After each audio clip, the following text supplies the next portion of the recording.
اور کتاب میں ابراہیم کا ذکر کرو، بے شک وہ نہایت سچے تھے، پیغمبر تھے۔ جب انہوں نے اپنے باپ سے کہا کہ ابا، آپ ایسی چیزوں کو کیوں پوچھتے ہیں جو نہ سنیں اور نہ دیکھیں اور نہ آپ کے کچھ کام آ سکیں؟ ابا، مجھے ایسا علم ملا ہے جو آپ کو نہیں ملا، تو میرے ساتھ ہو جائیے، میں آپ کو سیدھی راہ پر لے چلوں گا۔ ابا، شیطان کی پوجا نہ کیجیے، بے شک شیطان اللہ کا نافرمان ہے۔ ابا، مجھے ڈر لگتا ہے کہ آپ کو اللہ کا عذاب آ پکڑے تو آپ شیطان کے ساتھی ہو جائیں۔ اس نے کہا کہ ابراہیم، کیا تو میرے معبودوں کے خلاف ہے؟ اگر تو باز نہ آئے گا تو میں تجھے سنسار کر دوں گا اور تو ہمیشہ کے لیے مجھ سے دور ہو جا۔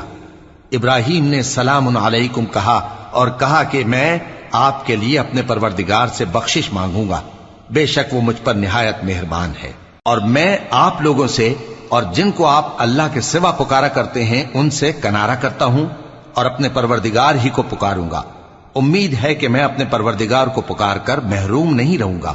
اور جب ابراہیم ان لوگوں سے اور جن کی وہ اللہ کے سوا پرستش کرتے تھے الگ ہو گئے تو ہم نے ان کو اسحاق اور اسحاق کو یعقوب بخشے اور ہر ایک کو پیغمبر بنایا، اور ہم نے ان کو اپنی رحمت سے بہت سی چیزیں عنایت کی اور ان کا ذکر جمیل بلند کیا۔